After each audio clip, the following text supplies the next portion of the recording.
नमस्कार दोस्तों, आप सभी का स्वागत है हमारे इस YouTube चैनल सनातन लोक पर। लास्ट वीडियो में हमने योगिनी एकादशी व्रत कथा सुनी। 26 एकादशी व्रत कथा सीरीज में आज हम 16वीं एकादशी पद्मा एकादशी व्रत कथा सुनेंगे। उससे पहले आप सभी से अनुरोध है, जल्दी से इस चैनल को सब्सक्राइब कर लें और बेल आइकन को भी प्रेस कर दें ताकि इस चैनल के सभी वीडियोस आप तक सबसे पहले पहुंचे। तो चलिए शुरू करते हैं आज का वीडियो। धर्मराज युधिष्ठिर ने कहा कि हे केशव, आषाढ़ शुक्ला एकादशी का क्या नाम है, इस व्रत की क्या विधि है और किस देवता का पूजन किया जाता है। श्री कृष्ण भगवान कहने लगे कि हे युधिष्ठिर, इस एकादशी का नाम पद्मा एकादशी है। इस दिन से चतुर्मास का प्रारंभ होता है। भगवान विष्णु इस तिथि से 4 मास के लिए योग निद्रा में लीन हो जाते हैं।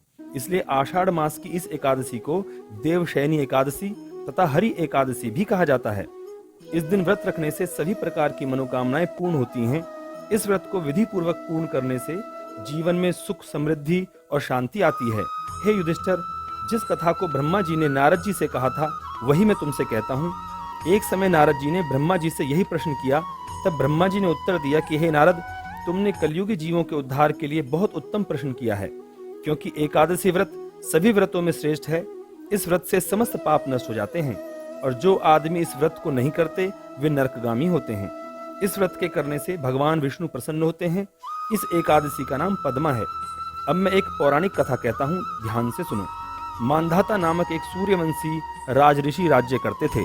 वे अत्यंत सत्यवादी, महान प्रतापी और चक्रवर्ती थे। अपनी प्रजा का पुत्र की तरह पालन किया करते थे। उसकी प्रजा धन धान्य से भरपूर और सुखी थी। एक समय उस राजा के राज्य में 3 वर्ष तक वर्षा न होने के कारण अकाल पड़ गया। प्रजा अन्न की कमी के कारण अत्यंत दुखी हो गई। अन्न न होने से राज्य में यज्ञ आदि भी बंद हो गए। एक दिन प्रजा राजा के पास जाकर कहने लगी कि हे राजन, समस्त विश्व की सृष्टि का कारण वर्षा है। वर्षा के अभाव से अकाल पड़ गया है और अकाल से प्रजा मर रही है। इसलिए कोई ऐसा उपाय बताओ जिससे प्रजा का कष्ट दूर हो। राजा मांधाता कहने लगा कि आप लोग ठीक कह रहे हैं, वर्षा से ही अन्न उत्पन्न होता है और आप लोग वर्षा न होने से अत्यंत दुखी हैं। मैं आप लोगों के दुखों को समझता हूँ। ऐसा कहकर राजा कुछ सेना साथ लेकर वन की तरफ चल दिया। वह अनेक ऋषियों के आश्रम में भ्रमण करता हुआ अंत में ब्रह्मा के पुत्र अंगिरा ऋषि के आश्रम में पहुंचा।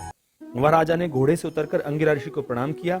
मुनि ने राजा को आशीर्वाद देकर कुशल क्षेम के पश्चात उससे आश्रम में आने का कारण पूछा। राजा ने हाथ जोड़कर विनीत भाव से कहा कि हे भगवान, सब प्रकार से धर्म पालन करने पर भी मेरे राज्य में अकाल पड़ गया है। इससे प्रजा अत्यंत दुखी है।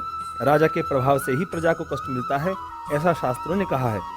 जब मैं धर्मानुसार राज्य करता हूँ तो मेरे राज्य में अकाल कैसे पड़ गया? मैं आपके पास इसी संदेह को निवृत्त करने के लिए आया हूँ। कृपया करके मेरे संदेह का निवारण कीजिए, साथ ही प्रजा के कष्ट को दूर करने का कोई उपाय बतलाइए।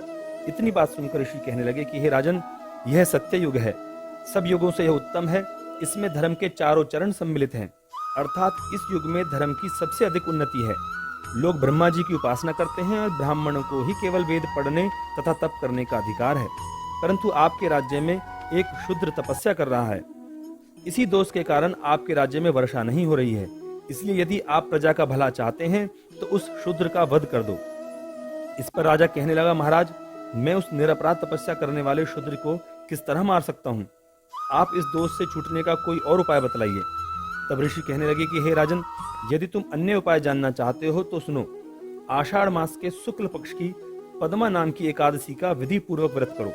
व्रत के प्रभाव से तुम्हारे राज्य में वर्षा होगी और प्रजा सुख पावेगी। इस एकादशी का व्रत सब सिद्धियों को देने वाला तथा उपद्रवों को शांत करने वाला है। अतएव प्रजा सेवक तथा मंत्रियों सहित तुम इस व्रत को करो। मुनि के वचन सुनकर राजा ने अपने नगर वापस आकर विधि पूर्वक पद्मा एकादशी का व्रत किया। उस व्रत के प्रभाव से वर्षा हुई और प्रजा को सुख पहुंचा। अतः इस एकादशी का व्रत सब मनुष्यों को करना चाहिए। यह व्रत इस लोक में भोग और परलोक में मुक्ति का देने वाला है। इसकी कथा के पढ़ने व सुनने से मनुष्य के समस्त पाप नष्ट हो जाते हैं। दोस्तों, यह थी पद्मा एकादशी व्रत कथा। आज की वीडियो में बस इतना ही। आशा करते हैं वीडियो आपको पसंद आई होगी। वीडियो को ज्यादा से ज्यादा शेयर कर दें ताकि ज्यादा से ज्यादा लोग इस कथा का श्रवण कर सकें और अपने पापों से मुक्त होकर समस्त सुख एवं वैभव को प्राप्त कर सकें।